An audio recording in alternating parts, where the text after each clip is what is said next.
बिस्मिल्लाहिर्रहमानिर्रहीम।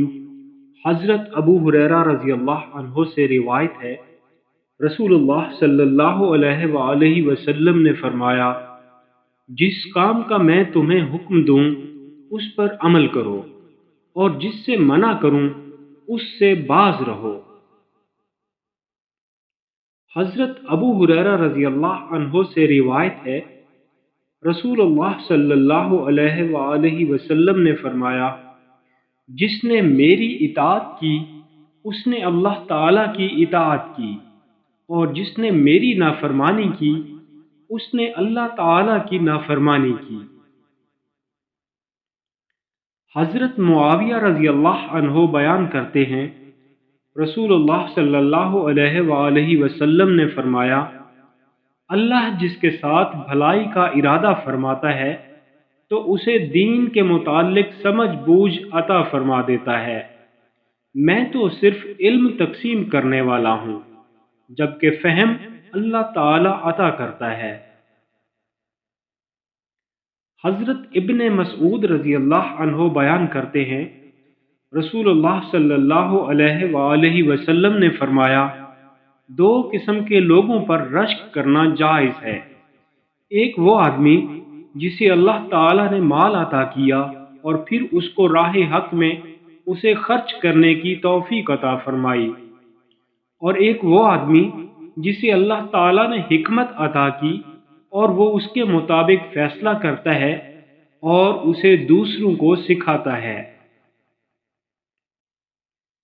हज़रत अबू हुरैरा रज़ी अल्लाह अन्हो बयान करते हैं, रसूलुल्लाह सल्लल्लाहु अलैहि वसल्लम ने फरमाया, जब इंसान फौत हो जाता है तो तीन कामों, सदका जारिया, वो इल्म जिससे इस्तिफादा किया जाए, और नेक औलाद जो उसके लिए दुआ करे, के सिवा उसके आमाल का सिलसिला मुनक़ता हो जाता है।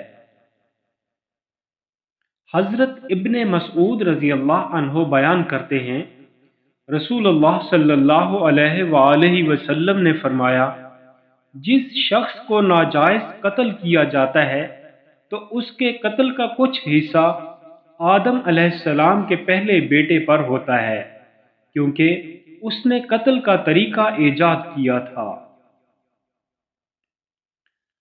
हज़रत अबू उमामा रज़ी अल्लाह अन्हो बयान करते हैं, रसूलुल्लाह सल्लल्लाहु अलैहि वसल्लम से दो आदमियों का जिक्र किया गया, उनमें से एक आबिद और दूसरा आलिम है।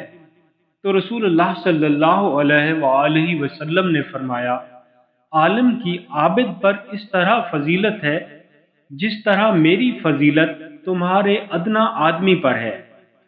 फिर रसूलुल्लाह सल्लल्लाहु अलैहि वसल्लम ने फरमाया, बेशक अल्लाह, उसके फरिश्ते, ज़मीन व आसमान की मखलूक, हत्ता के चींटी अपने बिल में, और मछलियाँ लोगों को खैर व भलाई की तालीम देने वाले के लिए दुआए खैर करती हैं। हज़रत उसामा बिन ज़ैद रज़ी अल्लाह अन्हो बयान करते हैं, रसूलुल्लाह सल्लल्लाहु अलैहि वसल्लम ने फरमाया, मुसलमान काफिर का और काफिर मुसलमान का वारिस नहीं हो सकता।